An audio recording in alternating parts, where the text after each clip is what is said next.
Бзерашимас хатырско телехопшца усура яцна то этапсо телехопшра пресс-центр. Вось 5 минут корзы шияшо эфира чхагу папсо телехопшра сайтачы. Шибзеку хатырско с коллегаца бзелача абит шасхуйт. Сырдыр стахуп хасас абсна хунткар ацарей ацарадыр куэрминистр акпих и хатыпу Дмитрий Гуарамия. Хазлача жуа темаги зызгхо ацарашук счётс алагамта ацара министр хария процесс и шазахьё хакхуйт. Здравствуйте, уважаемые коллеги! Мы рады приветствовать вас в пресс-центре Абхазского телевидения. Открывая пресс-конференцию, хочу представить вам нашего гостя, первого заместителя министра образования и науки Республики Абхазия Дмитрия Гуарамия. Сегодня мы будем говорить о начале учебного года, о готовности Министерства образования и науки, а также о нововведениях в учебный процесс.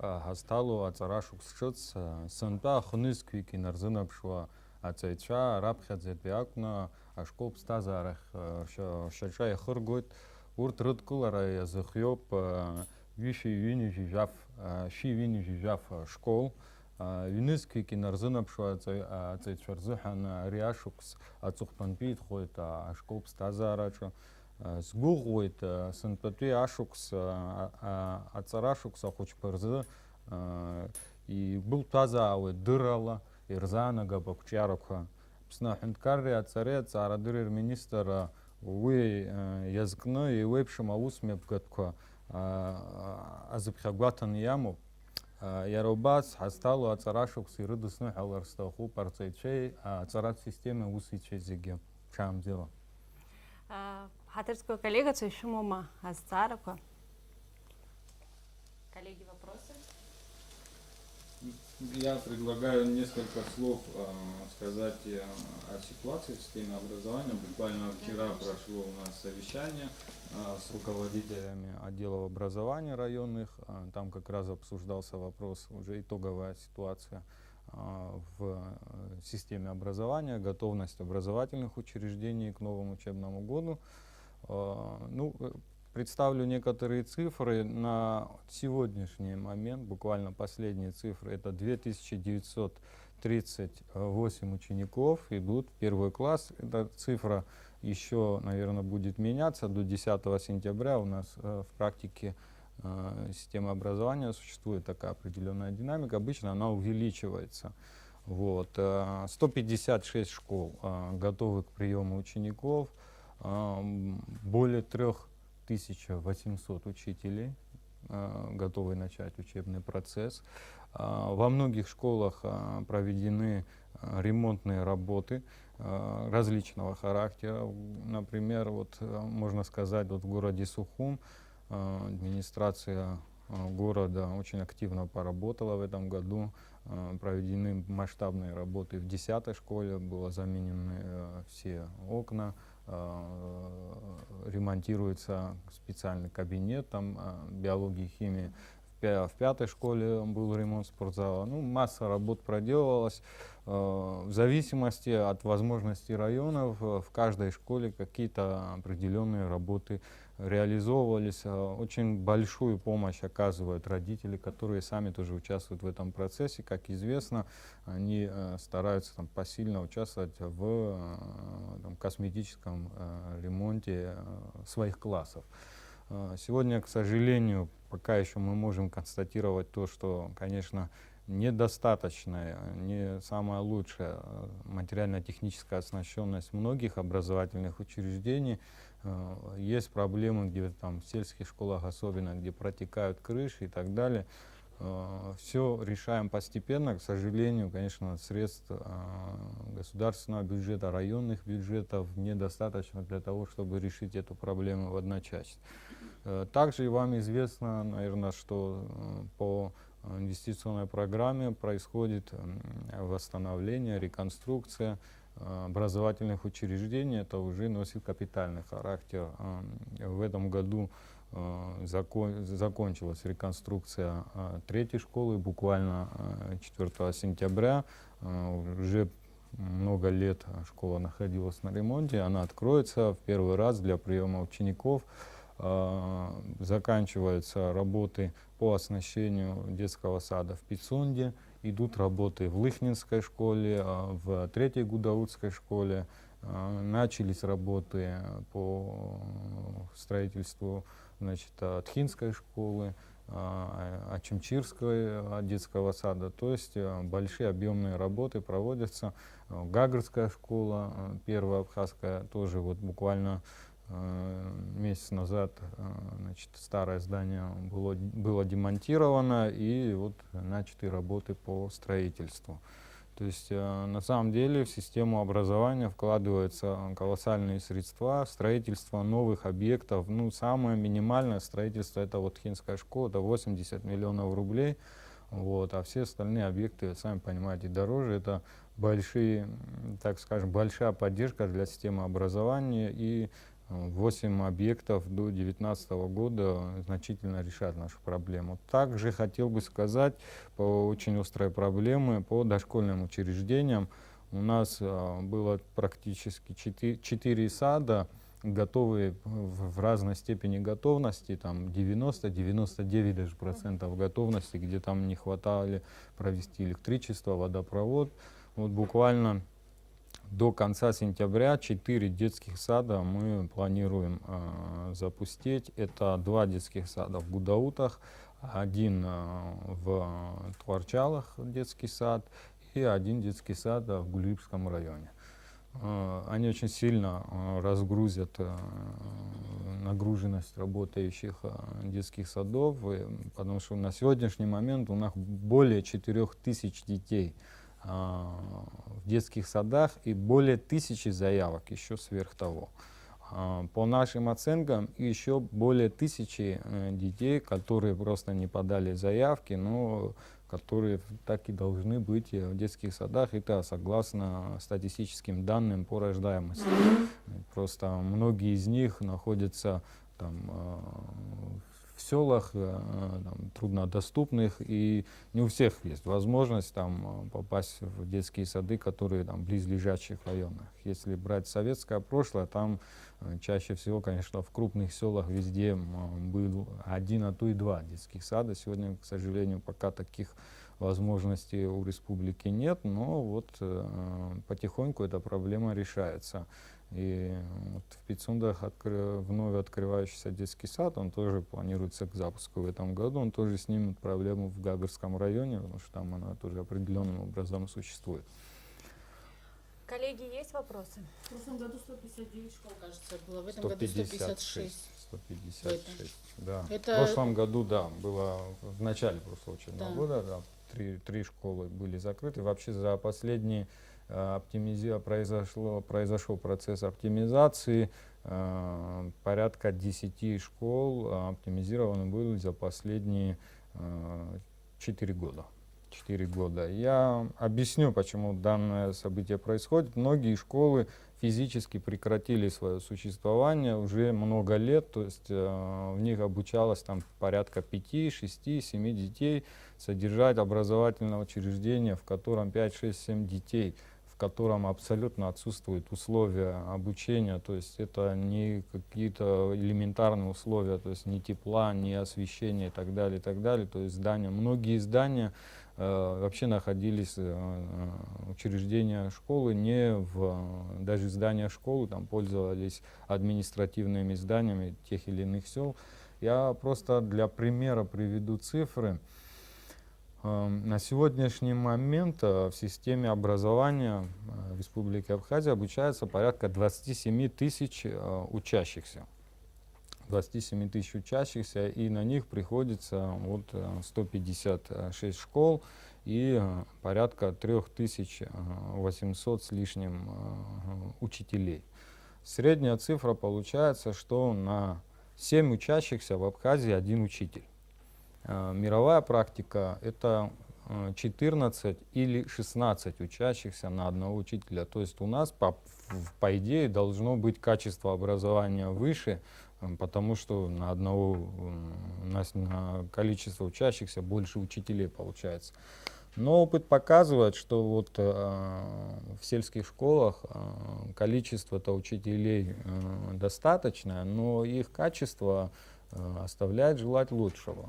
Вторая проблема — это, конечно, социализация детей. То есть, когда в классе 3-4 ученика, а в школе там их всего 15, не происходит процесса социализации ребенка. То есть то, что должно происходить в школе. Нету элемента воспитания в школе. Ну, по сути, учителя и ученики становятся это элемент домашнего воспитания, некие такие даже родственные отношения. И мы видим по результатам, что качество знаний таких детей значительно уступает качеству в обычных школах, даже где классы переполнены. Казалось бы, это очень серьезно влияет на уровень образованности детей. То есть, но здесь мы тоже не подходим к этому вопросу исключительно с точки зрения там, экономии денежных средств или так далее, а с точки зрения необходимости того или иного образовательного учреждения. А какие 3 школы закрылись? 3 школы, значит, они в Гульжипском районе, вот, сейчас на память не соврать. До этого были одна школа в Ачимчирском районе, одна школа в Гагарском районе, порядка 5 школ. Они не закрываются, они объединяются с другими школами, и педагоги, работающие в этих школах, переходят в ту школу, в которой она объединяется. То есть там практически во всех школах существует дефицит кадров, районы и при нашем содействии обеспечивают доставку детей, то есть нигде нет проблемы, что дети брошены на произвол судьбы. Это обычно небольшое количество детей, там 30-40 человек, для которых вот специальное транспортное средство выделяется. И, честно говоря, происходит большая экономия средств за этот счет, и мы эти средства, естественно, перенаправляем также на нужды системы образования, но при этом их эффективность повышается. То есть, если, например, за обучение ученика такой малокомплектной школы годовая стоимость обучения такого ученика от 100 тысяч и выше, то в обычной стандартной школе, там, даже там, поселковой, да, небольшой городской школы порядка 30 тысяч рублей. То есть мы видим, какая практически в 3-3,5 раза разница в стоимости обучения такого ученика. Многим родителям при беседе лично, мы просто когда объясняли, какие средства на это тратятся, буквально возникал у них вопрос: может, вы нам эти деньги как бы выдадите в наличном эквиваленте, мы их потратим на репетиторство и более качественный результат получим. Ну, естественно, школа — это не только вопрос знаний, там, но и вопрос воспитания человека, то есть как государственного индивидуума, гражданина Республики Абхазия. Поэтому, конечно, здесь вопрос не только там бюджетных средств. Да, Анаид. Из 156 школ сколько абхазских, русских и так далее? 59 абхазских, русских более 30, 11 с грузинским языком обучения и порядка 20 с лишним армянским. Ну вот, количество школ и динамика меняется, то есть в этом вопросе. То есть мы здесь действуем гибко, мы открываем сектора, где возникает потребность. Вот, например, в 3-й школе, русской школе, она была всегда русской школе, возникла потребность, и там вот открыт абхазский сектор. На сегодняшний день 1 класс, 1 класс набирается вот в абхазский сектор, потому что все городские школы абхазские крайне переполнены. Это и 4-я, и 1-я школа, и 5-я, и возникают очень серьезные проблемы в этом вопросе. И, честно говоря, в городе Сухум необходима еще одна абхазская школа. Это такой вопрос мы ставили перед руководством страны в том, чтобы в новый комплексный план внести восстановление, реконструкцию еще одной абхазской школы в городе Сухум. Коллеги, вопросы? Апсна пресс. Скажите, пожалуйста, какова ситуация с программой обучения в школах Калского района? Обеспечены ли они нужной литературой и педагогами? Спасибо. Ситуация очень там понятная. Конечно, как вам известно, мы постепенно переводим, если говорить о школах нижней зоны, я так понимаю, о которых вы говорите, это 11 школ, мы их постепенно переводим на русский язык обучения. Во всех остальных школах Калского района там процесс обучения давно налажен, они находятся в естественной среде, система образования, то есть это практически все школы русские. В определенных школах преподается грузинский язык и литература. В тех же 11 школах нижней зоны для педагога, вот как ежегодно мы проводим, в этом году в течение лета прошли двухмесячные курсы по преподаванию на русском языке для данных педагогов. В данном случае уже был задействован 5-6 класс, педагоги 5-6 классов. Министерство образования финансирует проведение данных курсов, повышение квалификации, и они проходят на базе Галского гуманитарного колледжа.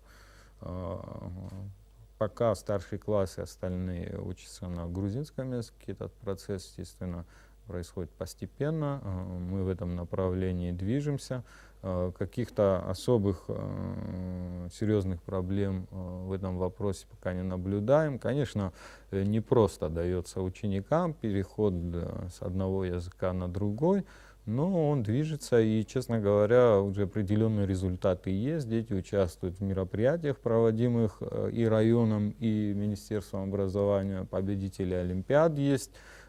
И если честно вам признаюсь, в 2014 году, приезжая вот в эти школы нижней зоны, практически никто, ни там учащиеся, ни преподаватели толком не могли и рассказать, да, на русском языке, какой работой они занимаются, какие результаты они имеют, то за последние 3 года мы видим, что картина радикально изменилась, и даже те классы, которые сегодня обучаются на русском языке, на грузинском языке, они уже спокойно изъясняются и объясняют, в чем, значит, у них какие там сложности, проблемы, достижения и так далее, и так далее. Плюс происходит определенная переориентация выпускников этих школ. То есть если раньше 90% выпускников все-таки себя ориентировали на обучение дальнейшее в Грузии, то сегодня происходит постепенное смещение вектора, то есть они поступают в Абхазский государственный университет. И в этом году вот у нас порядка 3 человек Галского района из как раз нижней зоны, они поступили в российские вузы по квотам, предоставляемым Республикой Абхазия. То есть мы вот такие возможности тоже им предоставляем. Даже мы учитывали то, что, значит, их уровень знаний может быть чуть ниже там, чем у наших детей, которые учатся там в городских школах, и, соответственно, делали даже скидочку на этот вопрос. И происходит постепенная интеграция этого населения. Честно говоря, большую помощь оказывает глава района в этом вопросе, и транспортные вопросы, и вообще политика района очень в этом вопросе помогает. И мы очень ему благодарны в этом деле. И, конечно, без поддержки на местах Министерства образования было бы сложно решать какой-либо вопрос, поэтому хотелось бы отдельную благодарность выразить каждому главе района, который понимает существующие проблемы, особенно в преддверии нового учебного года. Каждый изыскал дополнительные средства для того, чтобы решить вот, проблемы существующей системы образования. И мы надеемся, что эта практика сохранится, и бюджеты районов к радости увеличиваются, и финансирование, соответственно, образовательных учреждений будет тоже увеличиваться. Но в то же время дети, оканчивающие гальские школы, они не все получают аттестаты, потому что у них в свидетельстве о рождении написано место рождения, там, Рудицкий район, Кутаиси или что-то такое. Как эти дети, если даже они хотят поступить в АГУ, у них нет никакой возможности? Значит, поступают в АГУ. Сегодня АГУ принимает по форме номер 9. Вот. Со свидетельством о рождении тоже ситуация вполне понятная.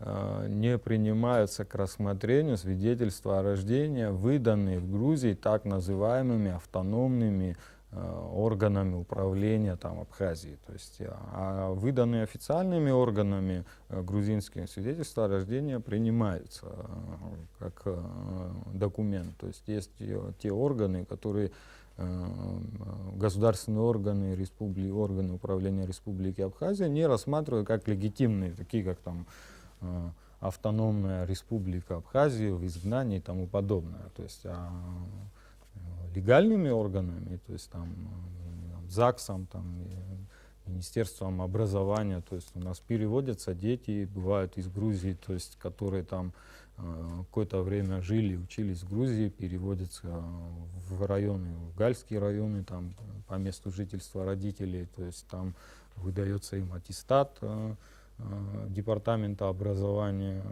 Грузии, соответственно, эти документы принимаются.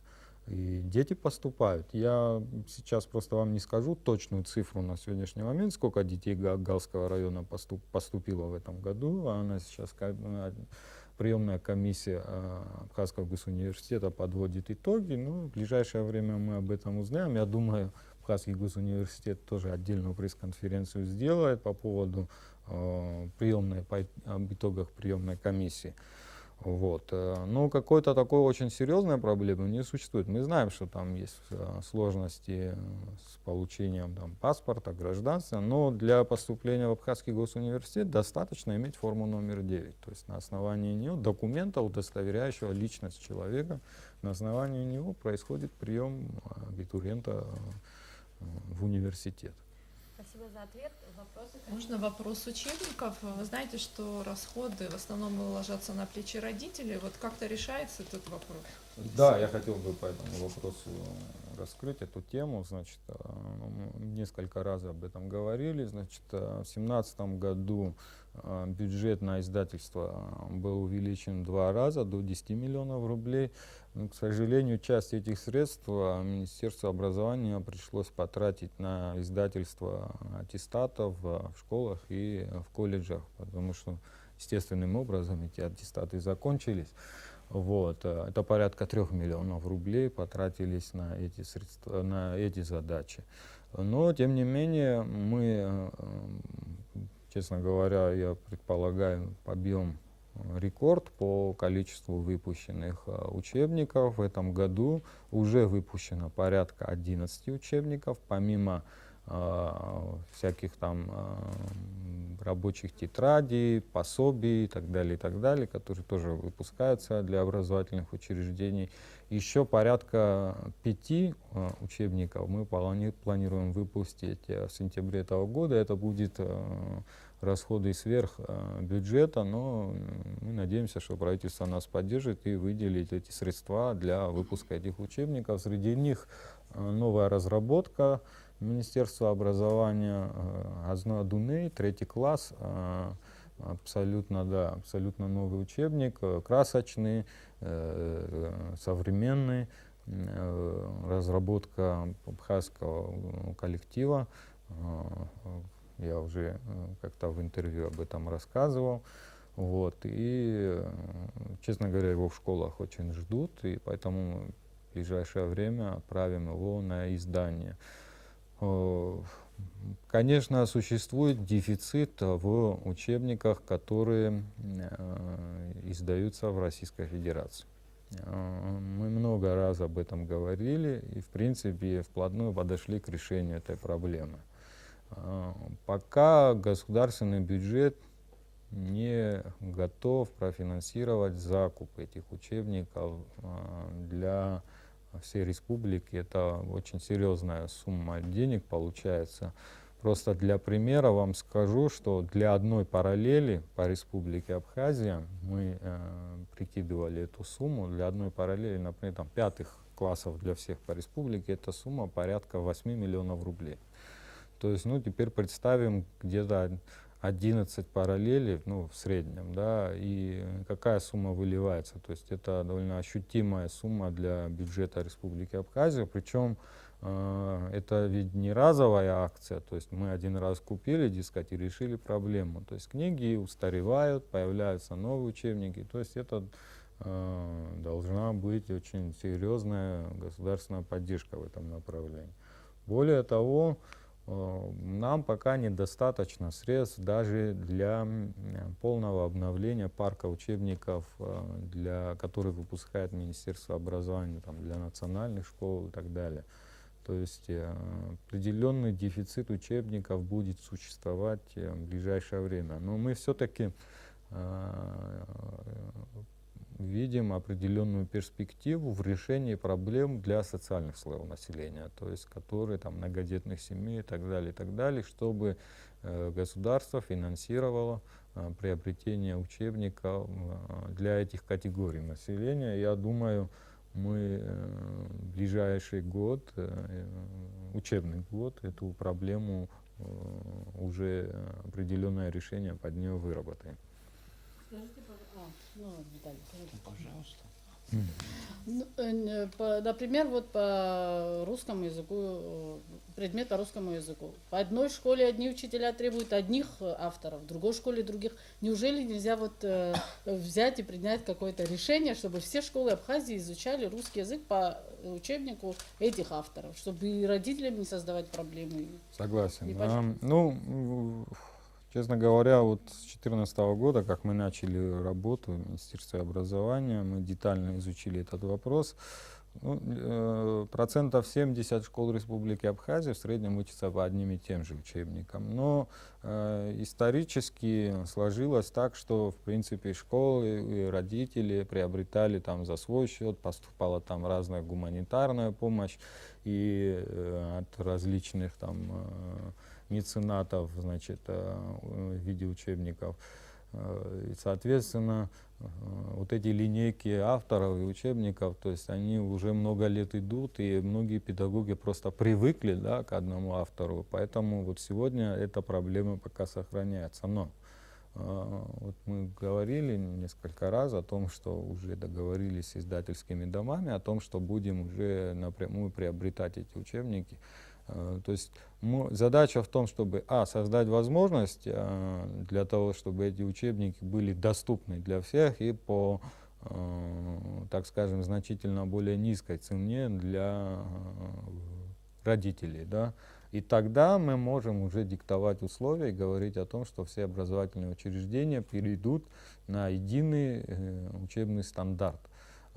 Тем не менее, в системе образования нельзя очень жестко закручивать гайки и говорить о том, что учиться только исключительно по одному учебнику, потому что существует 2-3 вида, да, учебника, которые все-таки они могут быть ближе тому или иному образовательному учреждению, тому или иному учителю. То есть, это должен быть очень маленький узкий разброс. В данном случае мы говорим о двух крупнейших издательствах в России, это «Просвещение» и «Винтана-Граф Дрофа». То есть, в принципе, они и в России имеют наибольшее распространение. Процентов 70 это «Просвещение», процентов 30 это «Дрофа». И просто идет отличие по предметам.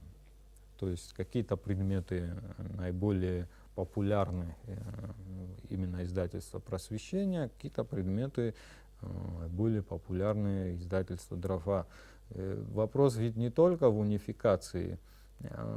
Там тоже работают авторские коллективы, бывают удачные работы, бывают не самые удачные. То же самое и у других издательских домах. То есть мы должны брать лучшее.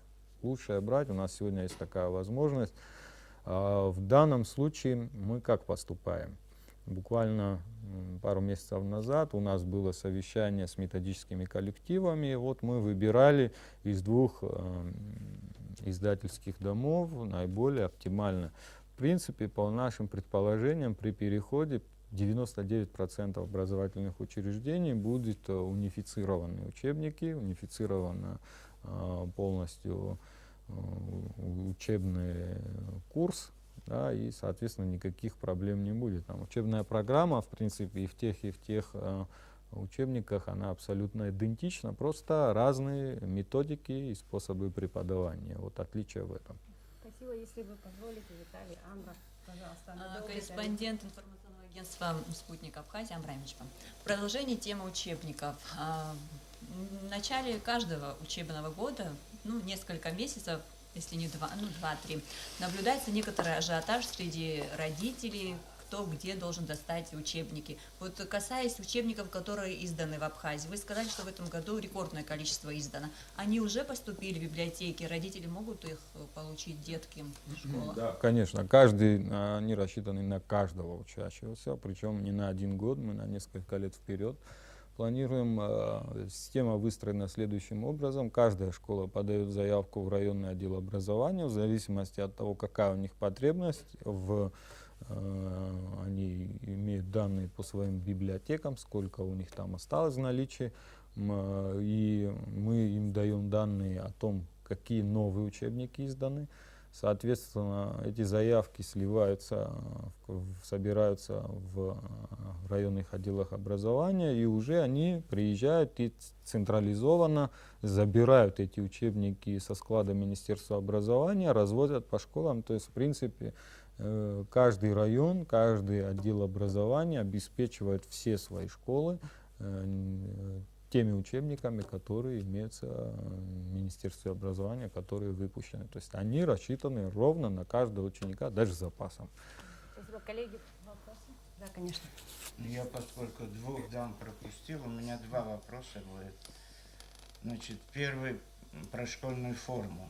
Несколько лет назад она снова появилась в Абхазии, но, насколько я знаю, в ряде школ индивидуально решалось, какая форма, где что. В этом году какое положение? Во многих ли школах будет эта форма? И, значит, как вы вообще относитесь к тому, чтобы школьники носили форму? Спасибо за вопрос. На самом деле очень важный вопрос. Практика школьных форм, она существует во многих странах. К нам тоже она, по сути, перешла с советских времен. Это хорошая практика, которая позволяет снять ряд вопросов, ряд проблем, существующих в организации учебного процесса.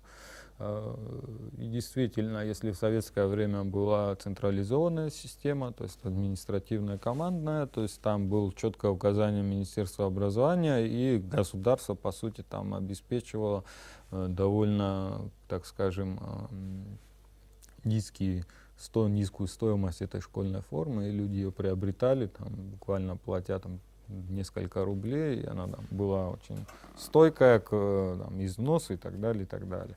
Сегодня, как вы заметили, каждое образовательное учреждение решает это самостоятельно, решает не руководством, а в согласии с родительским комитетом. Я считаю, что это наиболее правильная практика, потому что здесь не может быть одностороннего решения Министерства образования о введении или не введении школьной формы. Это должно быть в согласовании с самими родителями. То есть, если родители понимают положительную сторону введения школьной формы, если поддерживают, естественно, потому что вопрос обеспечения этой школьной формы, то есть приобретения, к сожалению, сегодня государство это не обеспечивает, и приобретают сами родители, поэтому необходимо, конечно, обязательно их согласие. И другой вопрос, что бывает в школах исключение, что большинство родителей согласны, а вот есть ряд, которые все-таки не поддерживают это решение по тем или иным причинам. Решается индивидуально этот вопрос. Конечно, может быть, некоторым кажется, что это накладно приобретать дополнительно школьную одежду, но на самом деле сегодняшние цены на приобретение школьной формы довольно приемлемые для многих родителей. И получается даже иногда, что купить обычную одежду выходит дороже, чем ту же школьную форму.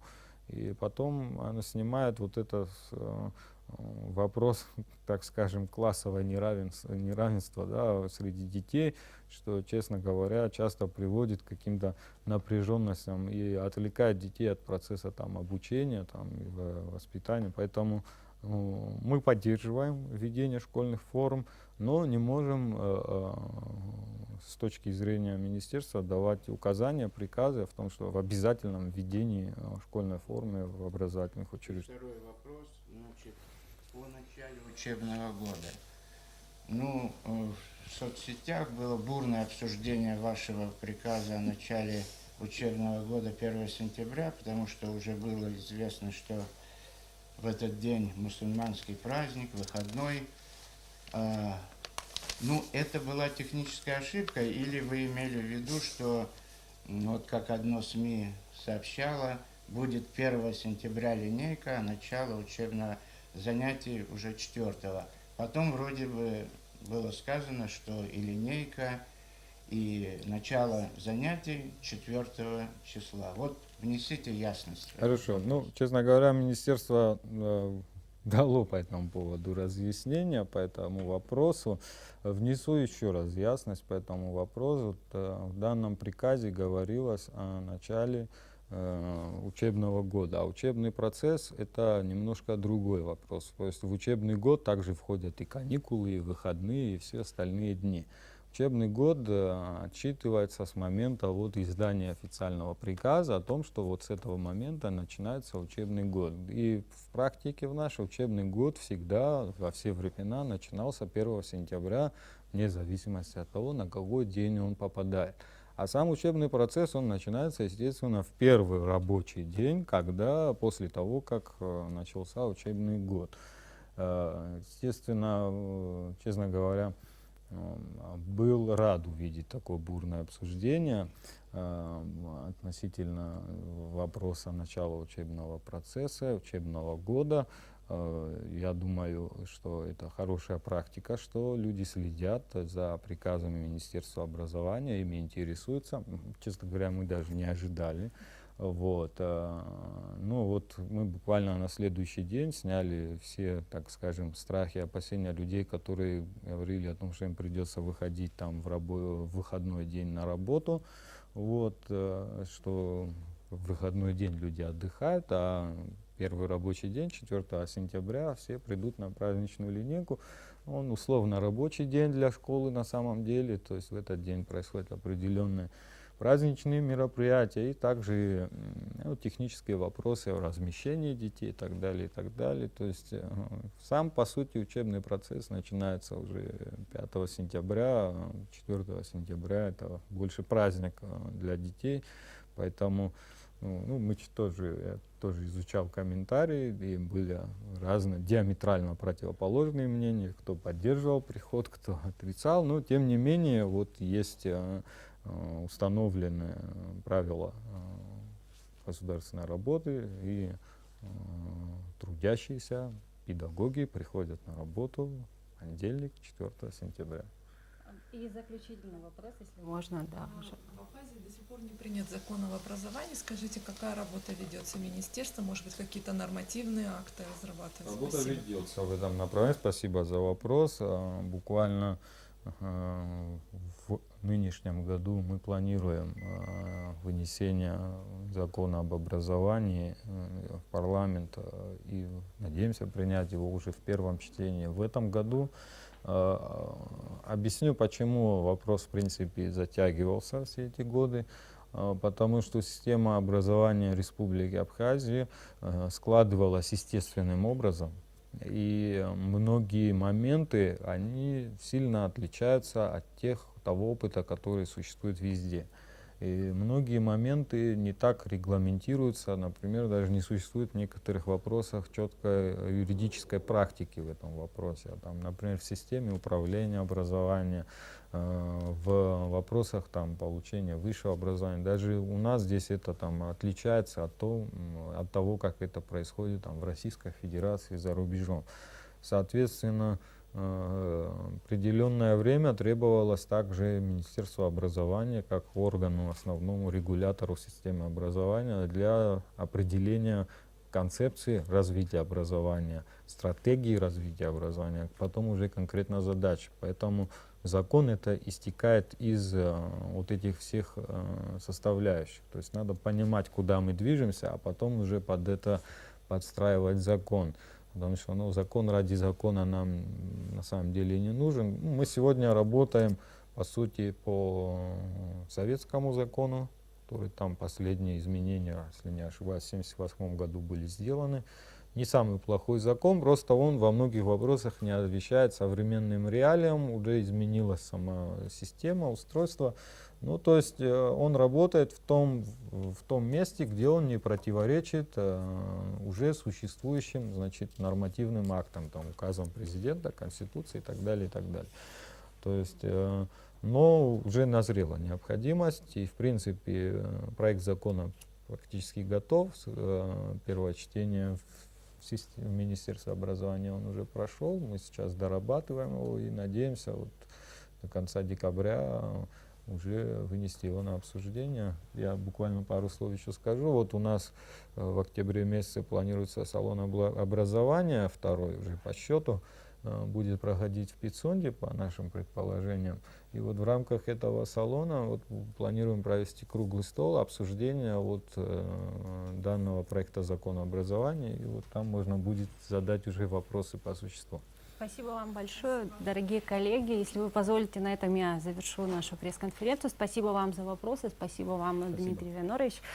Даҽазныкгьы шәгәаласыршәоит иахьа ҳашицәажәоз аԥсҭҳәанҭқарра аҵареи аҭҵаарадыррақәа ирминистр актәи ихаҭыԥуаҩ Дмитрий Гәарамиа. Ҳтелехәаԥшцәа абри ала иахьатәи апресс-конференциа хыркәшоуп, иҭабуп иҳахәаԥшуаз зегьы иааиуа ҳаиқәшәара аҟынӡа. Абзиараз.